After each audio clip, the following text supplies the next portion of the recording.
7 deadly sins, 7 ways to win, 7 holy paths to hell until your trip begins.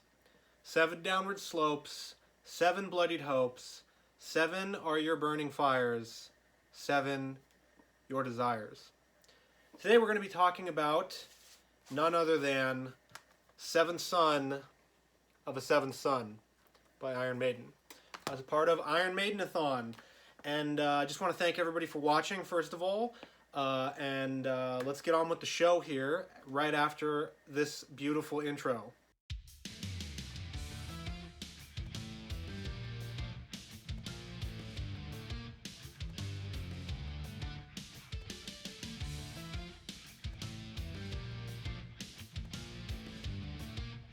Whatever, who gives a shit? I'm talking about video games. Okay, so 3, 2, 1. Okay, and welcome back from the intro, and we're going to be talking about Seventh Son today, obviously, as I said. Here's my Seventh Son Eddie snow globe that I got earlier this year. Wonderful, I know. Let's put Eddie right there. The Scream Factory stuff. So yeah, we're going to be talking about Seventh Son, and so before we get to it, let's get through a little bit of the background information here. And so obviously, as you can see on my t-shirt, this is not a Seventh Son of a Seventh Son t-shirt. This is the Stranger in a Strange Land single album art t-shirt. And I have this on for the very particular reason that I forgot I was going to be filming this video today. So here's my Seventh Son of a Seventh Son t-shirt that I got off of Iron Maiden's website. It's seen better days. It's got some cracks and stuff in the armor, but I love this shirt. This used to be my good luck shirt until I got my other Stranger in a Strange Land Iron Maiden shirt there. So, love this shirt. I would normally be wearing this, but I forgot that I was doing this today. So, let's get into the background. It was released on April 11th, 1988. It was recorded from February to March of 1988 at Musicland in Munich, Germany. And the producer was, of course, Martin. For each Iron Maiden album, he has a different nickname. This time it was the Disappearing Armchair. Martin Disappearing Armchair Birch. So I haven't exactly heard the story about why it's the Disappearing Armchair, but that's his nickname on the liner notes. We've got some more background information here. Somewhere in Time really changed the sound that Iron Maiden has. It really moved them forward, in my opinion. They used guitar synthesizers on this album. They did not use the synthesizers. They used keyboards instead, so it's more of a classic heavy metal sound with the guitars and the guitar tones, but it's got keyboards. And so the story goes, Steve Harris read Seventh Son by Orson Scott Card and became just absolutely infatuated with it. He called Bruce Dickinson and said, hey, I just read this book. I've got this tremendous idea for an album. It'll be a concept album. And of course, after Somewhere in Time, Bruce Dickinson was a little demoralized. His writing contributions weren't really taken by the band for it. This album, he has tons of writing credits. He was rejuvenated, whatever, fuck it. So it's a concept album. It follows the story of the Seventh Son myth. It is Iron Maiden's 7th album, so if you ever need to get a refresher on what number the albums go, Seventh Son, 7th album. Just works perfectly like that. The tour that they went on after the album release was the Seventh tour of a 7th tour, pardon me. And it went from April of 1988 to December of 1988. And they had a pretty big gap between December of 88 and their next album also. This was one of the biggest gaps the band had up to this point, and one of the biggest gaps in their history, really. On that tour, LA Guns supported them for part of it. Megadeth supported them for part of it. Guns N' Roses opened up for Iron Maiden at the beginning of this tour in the US and Canada. And then the tour, obviously, was headlined by a performance at Monsters of Rock at Castle Donington, where they were supported by, and if you want to know one of my concerts that I would just like get in the time machine and go to, this is probably one of them. It was Monsters of Rock, get this, it was with Kiss, David Lee Roth, Megadeth, Guns N' Roses, and Halloween. Talk about a just dream concert that you could go to. I would kill to go to that. But outside of that, it was a very collaborative album. They they didn't go into the studio with just, you know, songs and everything thrown together. They were trying to keep it to the story of the Seventh Son, and so they said in interviews and everything that it actually challenged them a lot more than any other album they had before this, because they had to write these songs to fit the story, not just have random contributions and compositions that would fit into an album. So it really stretched them musically and creatively, and so that you can see that in the album because it's fucking fantastic. So the track list is track 1 is Moonchild, which is written by Adrian Smith and Bruce Dickinson. It is 5 minutes and 38 seconds long. Track 2 is Infinite Dreams, written by Steve Harris. It is 6 minutes and 8 seconds long. Track 3 is Can I Play With Madness by Smith, Dickinson, and Harris. It's 3 minutes and 30 seconds long. That was the lead single for the album. The Evil That Men Do is the 4th track. That's Smith, Dickinson, Harris, 4 minutes and 33 seconds. Seventh Son of a Seventh Son, the title track, is Steve Harris. It's the lengthiest track on the album. It is 9 minutes and 52 seconds. 6th track is The Prophecy by Steve Harris and Dave Murray. That's at 5 minutes and 4 seconds. Track 7, The Clairvoyant, Steve Harris, which was the first track written for the album. 4 minutes and 26 seconds. And then we finally ended up with Only the Good Die Young, not the Billy Joel version, but that's by Steve Harris and Bruce Dickinson at 4 minutes and 40 seconds.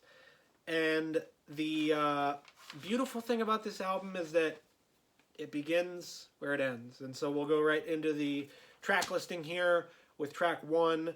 That is Moonchild. And I'm an idiot, and I forgot to do the booklet. So, and then we'll take a look at the booklet now that's in the album. Show you what the album art looks like. There's Eddie. Here's the full picture. Actually, that's not the full picture. That's a lie. Here's the full picture. And so Derek Riggs actually worked with Bruce Dickinson on this one, and they collaborated, and he wanted to do something crazy, and they gave him tips on what the album art should look like. And it really is, it's like Eddie in either the far past or the far future in this Arctic sort of landscape, and he's missing half his body. He's still lobotomized, as you can see with the bolts in his head. He's holding what looks to be an unborn child. He has an apple, which is red and green, so it's sort of like a yin and yang, and of course his head is on fire, which means inspiration. And then on the back here, you've got some beautiful shots of Eddies of the past that are sort of stuck in the ice, and then there's a book down here, and of course an albatross for Rime of the Ancient Mariner. So we'll go through the little booklet here. I love the color that this album has up atop. Somewhere in time in this album, the yellow that they use on the font, it's not the traditional, you know, red and black that you get with Iron Maiden. You get a yellow and sort of a purple here. And so I think it just really adds to the color scheme of the album. It just adds to everything. So there's a very famous looking Eddie right there chewing on the logo. That's a very British looking Eddie. And there's some of the band on tour. There's Steve Harris. There's Bruce Dickinson. Let's see if you can see that. There is Dave Murray. There is Adrian.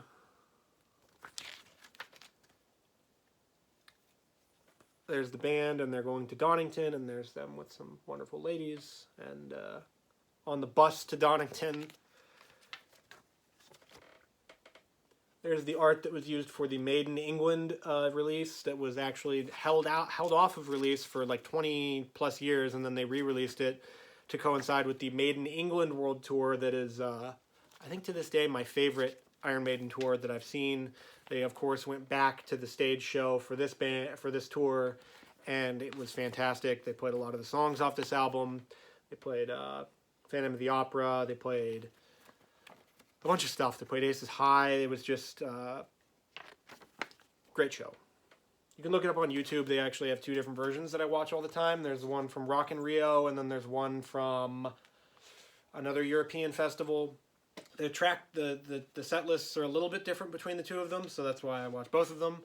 There's the disc art, sort of a mystic, sort of Eddie looking. And then there's the Eddie that they use on tour for this when he comes out. So yeah, this this album, the art and everything is just perfect, in my opinion. It just goes so well with the theme and all of that. So we've gone through the album art, we've gone through the booklet, we've gone through everything. Let's go through the track listing now. So we're going to start off here with Moonchild. And Moonchild is one of my favorite Iron Maiden songs, depending on the day. If you ask, hey Hunter, what's your favorite Iron Maiden song? It's going to be like Moonchild or Stranger in a Strange Land or Hallowed Be Thy Name, something like that. But it depends on the day. Today it'll be Moonchild. It starts off with a slow guitar and obviously the little poem at the beginning that I said at the beginning of this video. And it quickly goes into a sort of synthesizer-y sounding like keyboard, guitar, riff, and then it just kicks into high gear. I remember when I went and saw Iron Maiden for the first time, and then for my birthday I went and bought all their CDs that I could. This is one of those original CDs, by the way. That's why it's a little thrashed, the slipcover. But I went and bought all the CDs I could. This song, I remember I sort of waited on listening to a lot of them. It took a little bit longer after that, and I remember I was in 8th grade on a bathroom break, so I had my iPod, and I put my headphones in because, you know, fuck it, I'm in middle school, who cares, I'm going to walk around while I'm supposed to be in class listening to Iron Maiden, and I popped on Moonchild, and I had to sit down because of what I was hearing. It was so, I don't want to say life-changing, because then I'll sound like one of those douchebags that goes to like Coachella or goes on a trip during a pandemic, and it's like, oh my god, my life was changed forever from that moment on, but my life was changed forever from that moment on. I had to sit down. I didn't start crying, thankfully. But it changed the whole way that I think about the band and everything. It's a very important memory that I have of listening to Iron Maiden. And Moonchild tells the story of the seventh son being born, and Lucifer, the Satan, the devil, whatever you want to call him, trying to go after his family and threatening him with various ailments and threatening his family. It has one of the best heavy metal laughs in history with Bruce Dickinson at the end. Just overall, it's a really, really fantastic track that is perfect to open up a heavy metal show with. The video that they used on the Maiden England tour is perfect. It's Bruce Dickinson's face sort of silhouetted with scenes of the Arctic or whatever, ice falling and crashing and sweeping shots and everything, and then it begins the poem, and then everyone goes crazy in the crowd and all that. It's just a perfect opening track. It's perfect. It sets the tone for the rest of the album. Next up, we have Infinite Dreams, which I didn't think Iron Maiden could write a power ballad up to this point, but they sort of did. And they sort of wrote a power ballad that's not about like love or love lost or people dying or whatever. It's about wanting to die because you can see the horrific visions of the future. And so when you think of it like that, it's not really as much of a power ballad as it is just a kick-ass heavy metal song. This song they didn't play very often after the seventh tour, but I wish they would because it's really good. I really like this song. It continues the story, obviously, of the seventh son being able to see these premonitions of the future and not knowing what to do with them, and having these powers and not knowing what to do with them. It's really just like a perfect extension of the story. And so it's written only by Steve Harris, obviously, and it just kicks ass. It just rocks. It has great guitar. It has another great scream by Bruce Dickinson at the very end. Just all of it fits together. Like the guitar on this song, like some of the riffs and some of the licks that they play just don't really sound like heavy metal, but they just work a lot. The next song, Can I Play With Madness, was the lead single, obviously, off the album. And I have a funny story about this one. Someone was trying to quiz me on Iron Maiden songs, and I have a very good ear for music, and so I can usually name a song within hearing like 5 seconds of it or less. So they were like, let's test you on Iron Maiden, douchebag. And I was like, okay, cool, let's do it. And so I got a couple of them, and they clicked on this song, and obviously this song begins with the lyrics, Can I Play With Madness? And so I was like, oh, that's Can I Play With Madness by Iron Maiden. And it was funny, they stopped playing after that, actually. They were like, okay, whatever, I quit.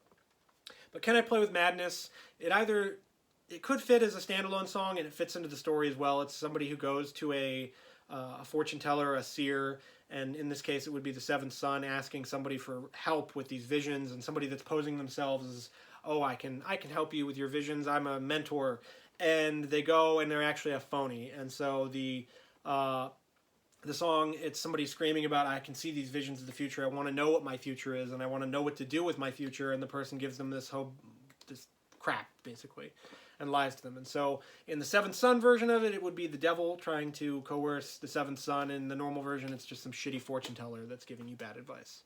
But it's another great song. It's another great live song. It really gets the crowd going. It's only 3.5 minutes long. It's the shortest song on the album, but it's also the most driving.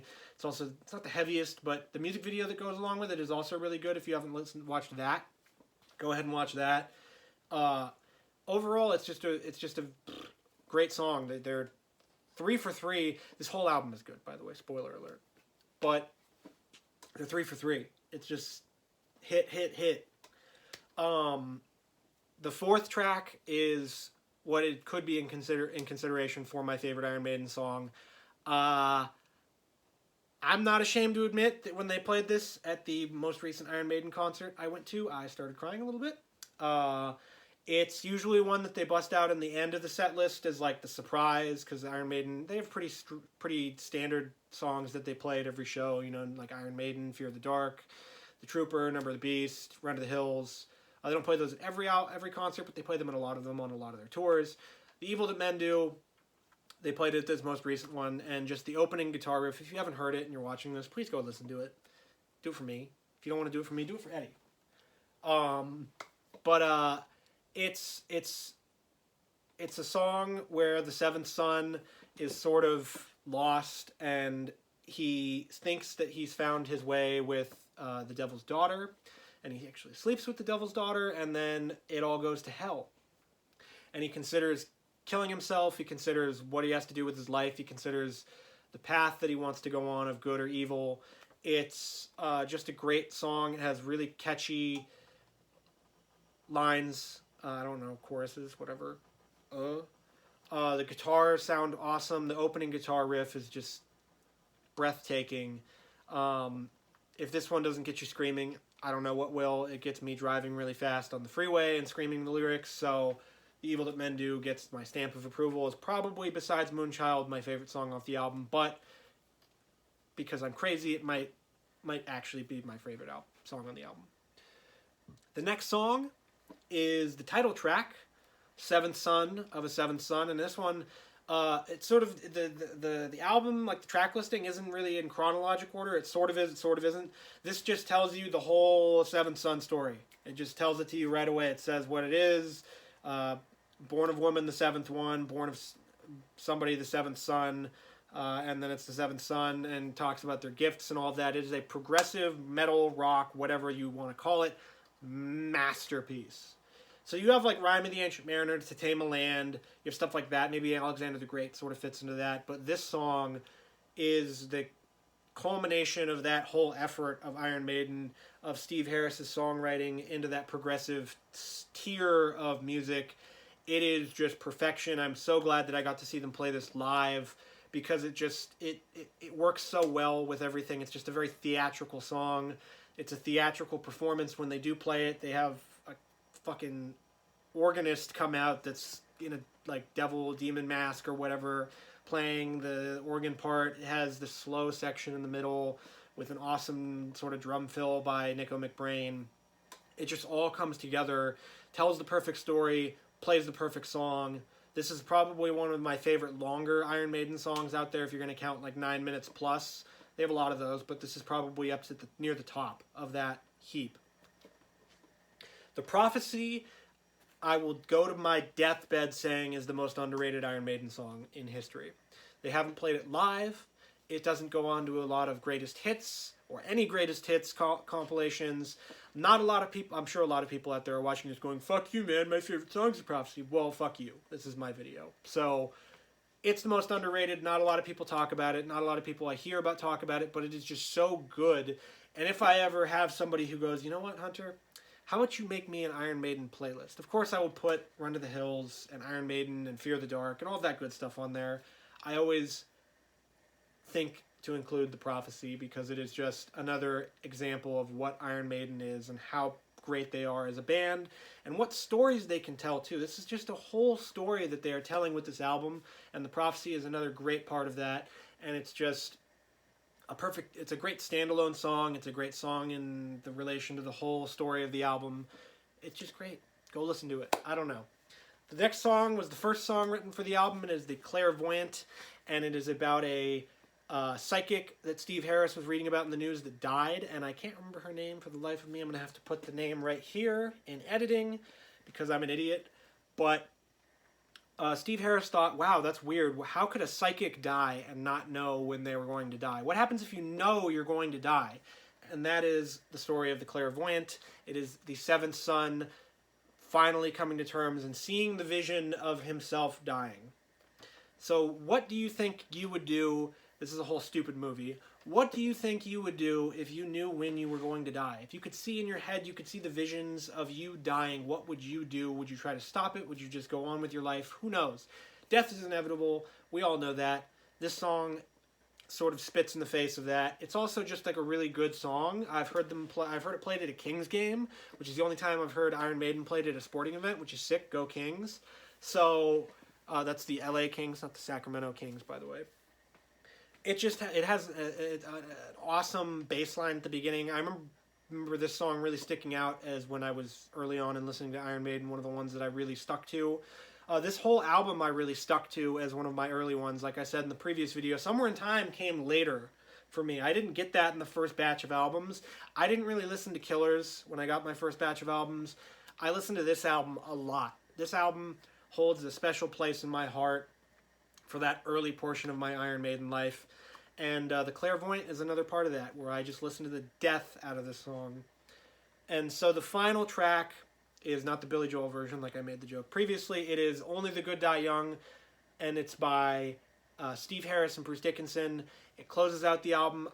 It is, unfortunately, there has to be a weakest song. It is the weakest song on the album. They have not played this song live, ever, but just because it is the weakest song on an album doesn't mean that it's a bad song. This song is great. This song is wonderful. This song finishes up the story of the seventh son in one of the most poignant and beautiful ways that I've heard on I'm not going to say just on a heavy metal album, in any sort of art form.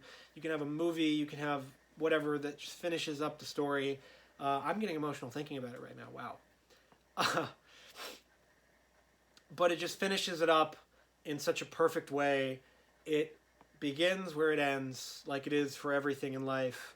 You begin where you end. I'm a firm believer in reincarnation and all that stuff. You reincarnate as a tree or whatever, who knows. But the story of the seventh son and the story of this album is that it begins with the poem, it ends with the poem, and a nice little acoustic guitar bit. And so that's Only the Good Die Young. Wow. So, let's get to the aftermath of the album. The band would wait to go back to work, basically, for an entire year. So they just skipped 1989. They all did some solo projects. Adrian Smith did ASAP or ASAP. Bruce Dickinson did his solo album, Tattooed Millionaire, which is also fantastic. But when they went back into the studio, they wanted to not continue the progressive sound of Seventh Son and Somewhere in Time. They wanted to go to a more stripped down, hard rock, metal sound. And so Adrian Smith went, well, what the hell, guys? I thought we were going down this other path of progressive music and all of that. And they said, nope, we're not doing that. And he said, okay, well, I can't agree with that creatively. I got to go. And so Adrian Smith sadly left the band in January of 1990. They scrambled to find a replacement. Their replacement was Bruce Dickinson's guitarist from his solo record, Yannick Herz. And the next album would be the No Prayer for the Dying. And so that's it for Seventh Son of a Seventh Son. Thank you for watching. Thank you for listening. Let me know what you think of Seventh Son, if it's your favorite Iron Maiden album, if you hate it, what your favorite tracks are. You can tell me that on Twitter or on Instagram. You can find those in the description box below. Make sure you like, comment, and subscribe to my channel. It really helps me, especially if you like the videos. And check out my written work on thathashtagshow.com. You can find that link below as well. And that'll do it from me. And Eddie, to you. But first, we've got to sing a little bit for you because, like Seventh Son of a Seventh Son, this album review is going to begin or end where it began. So you can sing along with me if you know the words. But 7 deadly sins, 7 ways to win, 7 holy paths to hell, and your trip begins. 7 downward slopes, 7 bloodied hopes, 7 are your burning fires, 7 your desires. Good night. Thank you for watching.